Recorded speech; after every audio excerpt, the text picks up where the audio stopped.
En tant que manager, ayant passé pas mal d'interviews et ayant recruté pas mal de personnes, je peux vous dire que la majorité des gens ne sont pas du tout préparés aux techniques de l'entretien.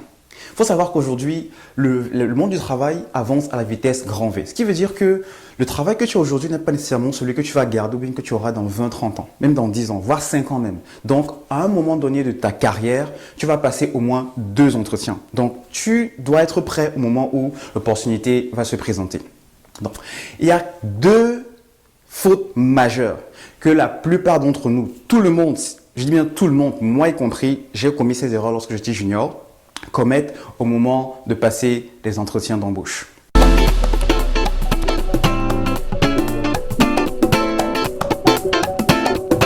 Alors, la première erreur que la plupart d'entre nous commettent, et je dis c'est vraiment tout le monde, moi y compris, c'est des erreurs que j'ai commises quand j'étais au début de ma carrière en tant que junior, c'est de venir à l'entretien sans être préparé à répondre aux questions situationnelles. Alors, c'est quoi une question situationnelle?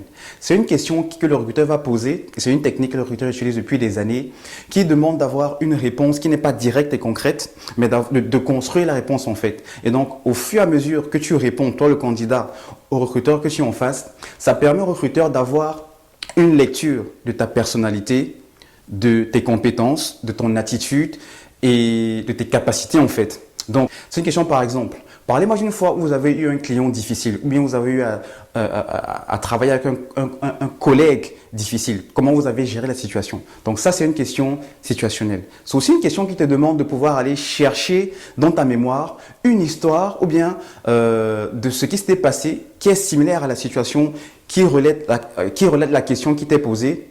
Et donc, c'est ça une question situationnelle. Donc, la plupart des gens viennent à l'entretien n'étant pas préparés du tout à répondre à cette question. Donc, ils vont essayer de rabibocher à gauche, à droite, en allant chercher une partie ici, un bout là, un bout là. Et donc, au final, il n'y a pas vraiment de fil conducteur, pas vraiment de logique dans la réponse. Et donc, ça rejette l'image au recruteur que tu en fasses comme quoi tu n'es pas préparé. Et ça, ce n'est absolument pas du tout ce qu'on voudrait renvoyer comme image lors d'un entretien. Il faut savoir que les 2 questions les plus communes, les 2 questions situationnelles les plus communes qui vont toujours être là à l'entretien, que tu es sûr que tu vas avoir, c'est premièrement, parlez-moi de vous et ensuite, quelles sont vos qualités ou quels sont vos défauts. La deuxième erreur majeure, la deuxième faute majeure que tout le monde commet en entretien, c'est de ne pas faire de l'interview, de l'entretien, un échange, c'est-à-dire une conversation.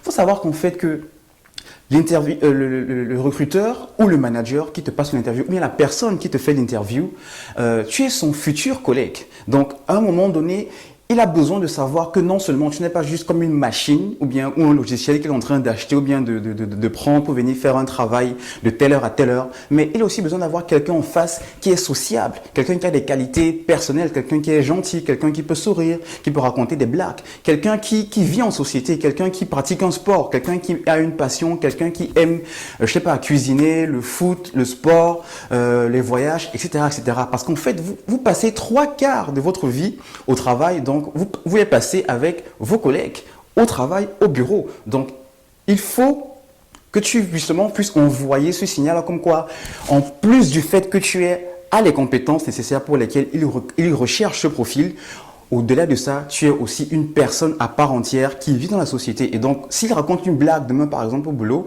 eh bien, tu dois être capable de rire. Et vice-versa. Si, par exemple, il aime le foot et que tu aimes le foot, eh bien, c'est un bon match parce qu'il voit que, oh, s'il y a un match samedi, dimanche, par exemple, Champions League ou un match de basket, lundi, je vais discuter de ça avec mon collègue X ou Y. Donc, déjà, au moment où tu passes l'entretien, c'est des signaux que tu dois renvoyer. Et c'est très important. Et donc, à quel moment de l'entretien, justement, profiter de cette opportunité qui est lancée? C'est quand il demande « Avez-vous des questions à nous poser ?» C'est ce moment qui est justement la perche qui t'est tendue que tu dois saisir pour effectivement renvoyer cette image-là de la personne sociable. Donc, quand il te demande « Avez-vous des questions ?» il ne faut pas juste poser n'importe quelle question aussi. Il faut porter des questions intelligentes, il faut poser des questions smart, il faut poser des bonnes questions qui sont pertinentes et surtout qui sont en rapport avec le job pour lequel tu passes l'entretien en ce moment précis. Alors, pour récapituler rapidement ce qu'on a dit, premièrement, quand tu viens en entretien, rassure-toi que tu t'es préparé à répondre de façon excellente aux questions situationnelles parce que tu ne vas pas y échapper. Deuxièmement, rassure-toi aussi de faire de l'entretien un échange, une conversation, c'est-à-dire projette pas déjà comme si tu es en train d'avoir une conversation avec ton futur collègue ou bien ton futur manager. Et donc, ça, c'est 2 points. Si tu les corriges, tu es sûr que tu auras non seulement plus d'interviews, mais tu as plus de chances d'avoir une offre après l'entretien.